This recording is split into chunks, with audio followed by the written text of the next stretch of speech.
Bienvenue à tous dans l'Expert, une émission quotidienne sur YouTube, diffusée dans plus de 27 pays à travers le monde, où dans cette émission, bien j'aide les parieurs à faire leur pronostic NBA en partageant mes analyses, mes conseils sur les différentes rencontres du jour. Alors pour ceux qui ne me connaissent pas, je vais me présenter, je suis Dorado, parieur professionnel au Mexique, spécialisé évidemment dans le basket et si votre objectif est d'augmenter vos revenus grâce à votre passion, grâce aux paris sportifs, n'hésitez pas à vous abonner à la chaîne, d'activer la cloche des notifications pour ne louper aucune des prochaines vidéos et de me suivre sur les différents réseaux sociaux. Les liens sont dans la description et je vous donne d'ailleurs rendez-vous demain à 20 h sur Twitch pour le Dorado Show en direct. Vous pouvez retrouver ces émissions sur SoundCloud en podcast ou sur les podcasts Apple. Et la dernière fois, on parlait sur mon parcours, comment je suis passé de livreur de pizza à parieur professionnel au Mexique. Et demain, on va aborder les différentes erreurs à ne pas commettre dans les paris sportifs. Donc, je vous attends nombreux demain sur la chaîne Twitch. Le lien est dans la description, les amis. Ce soir, on a 11 matchs au programme. J'espère que vous avez la forme. Hein. Dans cette émission, on prend toujours en référence les codes de Pinac, PS3838.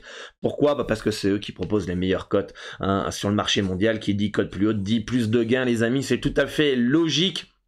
Et si vous voulez un compte sur PS3838 Pinacle, eh bien vous pouvez passer par un des brokers les plus fiables au monde, Asian Connect, avec qui j'ai ouvert mon premier compte avec eux il y a maintenant 10-15 ans. Et vous avez juste à remplir le formulaire qui est dans la description de la vidéo. Vous avez un petit tuto pour vous accompagner pas à pas. On fait les étapes ensemble. Vous allez voir, c'est très très simple. En quelques minutes, vous avez accès aux meilleurs codes sur le marché mondial. Voilà, j'espère que votre soirée NBA s'est bien passée hier soir. On va faire le petit récapitulatif avec le Jazz qui s'impose à Détroit, les Bulls qui s'imposent à Miami, Miami qui était finalement privé de Jimmy Butler qui était malade, les Knicks qui mettent une fessée monumentale aux Warriors, les Wizards qui s'imposent à Phoenix avec le retour de Bradley Beal, l'absence de Booker. On avait conseillé les Wizards plus 7 dans cette rencontre et ça passe, et Denver qui s'impose largement face à Memphis. Voilà, dites-moi en commentaire ce que vous aviez hier, et ce soir on a un gros programme avec 11 matchs, les amis. On va commencer avec les Cavaliers de Cleveland qui reçoivent les Bucks. Alors Cleveland a déjà joué 2 fois à Milwaukee. Et d'ailleurs, ça a été deux défaites. Je verrais quand même Cleveland s'imposer au moins une fois cette année, notamment à domicile. On a l'absence potentielle de Middleton qui est doubtful ce soir. Joe Holiday qui devrait revenir, ça c'est une bonne nouvelle. Ça va être un match assez disputé et serré. Du côté de Cleveland, on a toujours Ricky Rubio qui est pas là principalement. Match disputé pour moi ce soir. Cleveland est favori selon les bookmakers avec un handicap de moins 2,5.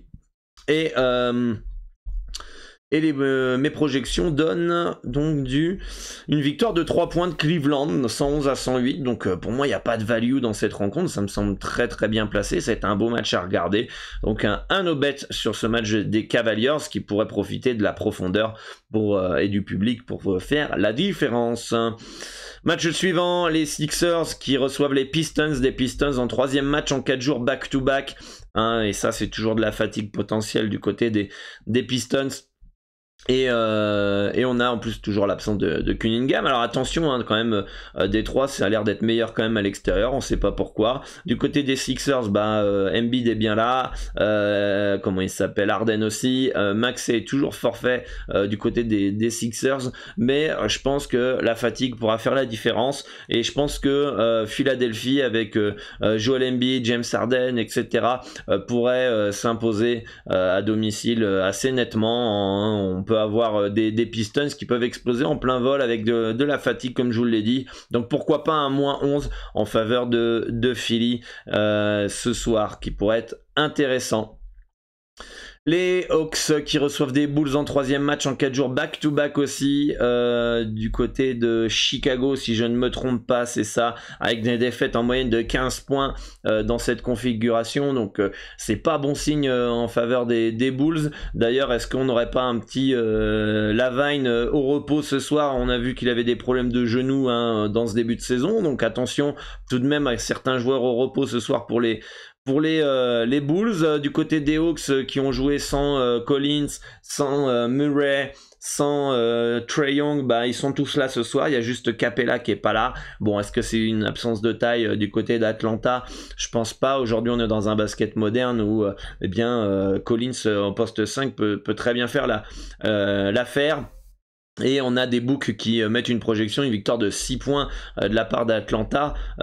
Personnellement, moi j'ai une victoire donc de 5 points en faveur des Hawks. Donc pour moi il n'y a pas de value, c'est plutôt très bien placé. N'hésitez pas à me dire dans les commentaires ce que vous en pensez de chaque rencontre. Toujours intéressant de vous lire. Partagez vos analyses, c'est toujours enrichissant et ça donne un plus et un plus à mes analyses et ça les complète, ou alors ça donne un peu plus d'informations pour les viewers. Donc n'hésitez pas à en faire part dans les commentaires. Les Celtics qui retrouvent Jason Tatum, qui ont une projection, une victoire de 9 points selon mes analyses, une victoire sans... On a dit combien 121 à 112. Marcus Smart est incertain. Grant Williams est probable ce soir, qui donc joue des Pacers qui sont relous à jouer, qui ont un gros potentiel offensif. Il manque juste Daniel Theis.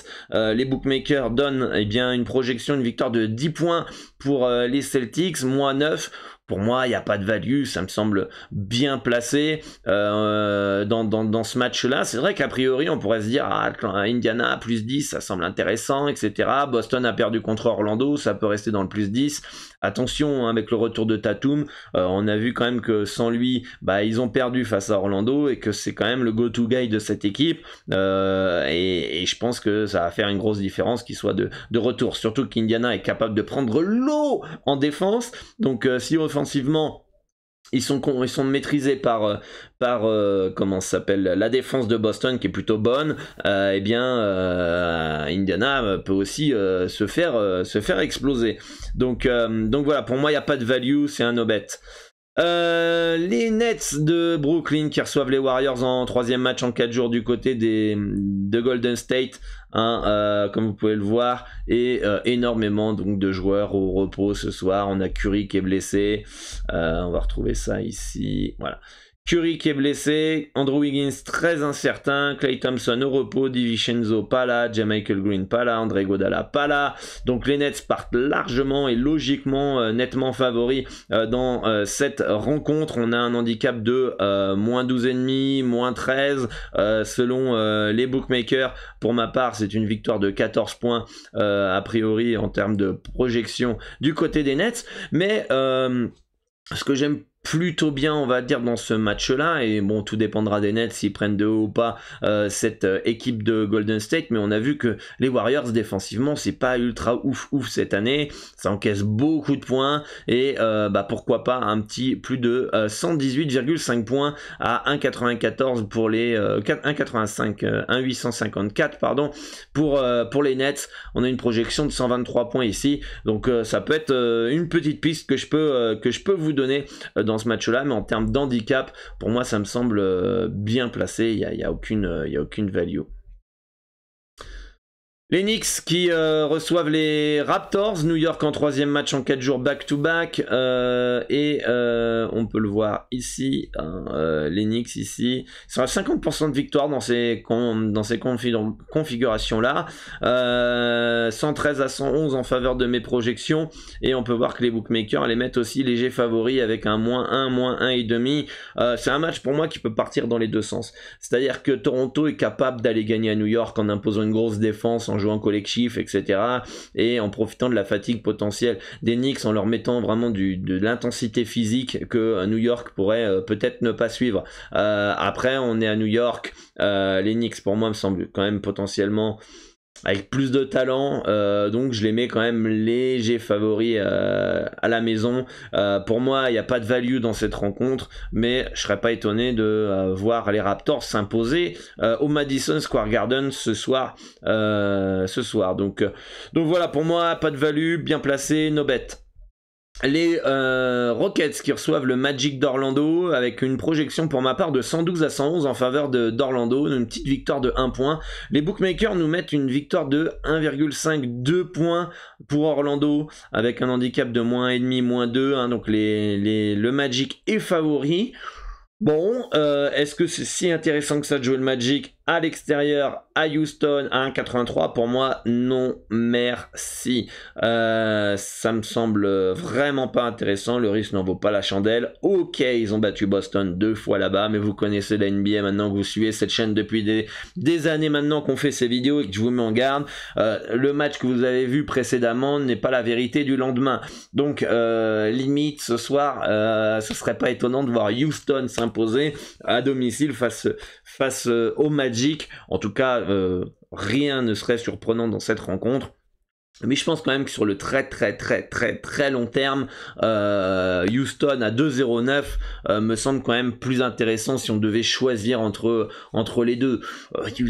Orlando à 1,83, non, merci pour moi. Donc c'est un no bet, c'est pas de value. Mais si pour vous estimez que Houston c'est value, allez-y. Je suis plutôt ok sur le long terme, malgré le fait que mes projections donnent une victoire de 1 point légère du Magic. Pour moi, dans ma stratégie à moi, il n'y a pas de value.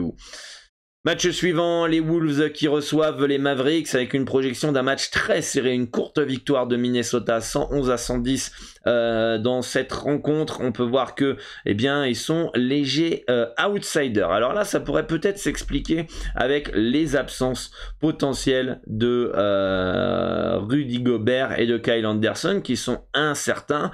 Et tant qu'on n'a pas ces infos-là, notamment la présence de Rudy Gobert, ça me semble compliqué de partir sur Minnesota. Donc pour moi, pour le moment, c'est un no-bet. En fonction des informations qu'on a ce soir, si Gobert est là et Kyle Anderson aussi, pourquoi pas un Minnesota plus 3,5 à voir, mais en tout cas pour moi il n'y a pas de value actuellement sur les Wolves tant qu'on n'a pas l'information du français.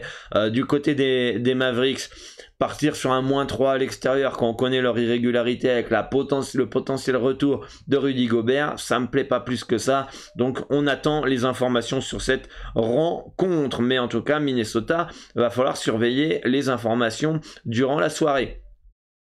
Les Blazers qui sont favoris selon mes projections 117 à 113, victoire de 4 points potentiels du côté de Lillard et compagnie, et les bookmakers donnent une victoire de 3,5 points, 4 points, 3 points à peu près du côté même de 4 points du côté de Portland. On est exactement dans la même lignée, eux et moi, hein, Pinacle et mes projections, on est plutôt ok.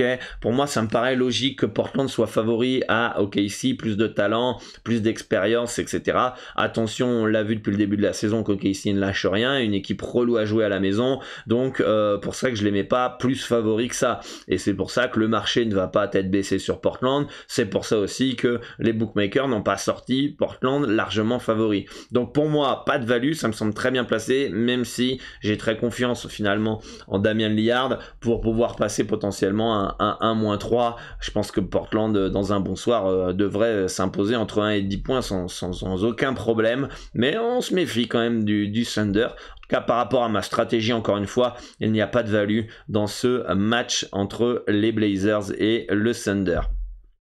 Les Kings qui partent logiquement et légèrement favoris face aux Lakers avec une projection 120 à 116, une victoire de 4 points de Sacramento, et on peut voir que les bookmakers donnent une victoire de 6,5 points. 7 points, c'est un poil au-dessus de mes projections, mais ce qui explique cela, c'est les potentiels absence de Russell Westbrook, l'absence d'Anthony Davis, l'absence de Reeves, l'absence du Mexicain Juan Toscano Anderson, mais il n'est pas là depuis un long moment, et LeBron James qui est probable. Donc LeBron James va devoir se démultiplier pour s'imposer potentiellement avec son équipe à Sacramento. Et du côté des Kings, moi je me méfie, attention, Harrison Barnes et Sabonis peut-être, 2 des 3 meilleurs joueurs de l'équipe qui sont incertains ce soir, donc très difficile à lire cette rencontre sans avoir les informations sur ces joueurs majeurs des deux côtés, et en fonction de qui est là et qui est pas là, ça va changer énormément de choses. Donc pour moi, la majorité du temps, si LeBron James est bien là, Westbrook est bien là, Reeves est là, du côté des Kings, ils sont tous là. Pour moi, ça me semble plutôt bien placé. C'est un no bet. Par contre, après, en fonction des informations, je m'ajusterai dans la soirée et je verrai si je dois valider les Kings ou les Lakers, parce que ça risque de bouger. On parle pas de petits joueurs, on parle quand même des meilleurs joueurs. Donc en fonction de qui est là, qui est pas là, ça va forcément énormément bouger les cotations de ces deux équipes. Voilà. Ensuite, on a le dernier match, si je me trompe pas, c'est les Clippers qui reçoivent les Hornets. Les Hornets, je crois qu'ils sont en troisième match en 4 jours back-to-back. On va vérifier ça. Non, pas du tout. Ils sont en troisième match en 4 jours. Ils sont pas en back-to-back. Charlotte qui a retrouvé Gordon Hayward, qui a retrouvé LaMelo Ball. Ça, c'est des bonnes nouvelles. On a Terry Rozier qui est, par contre, lui, très incertain. Dennis Smith Jr. qui est pas là. Et du côté des Clippers, bah, faut attendre les informations. Reggie Jackson, Paul George, Zubac et Powell qui sont tous incertains ce soir. Moi j'ai une projection de, en les mettant incertains, hein, de 6 points en faveur des Clippers. Donc je pense que s'ils sont là, eh bien on aura un écart de 8 points à peu près, 8-9 points en faveur des Clippers, et bah, les bookmakers donnent une victoire de -8,5 pour Los Angeles.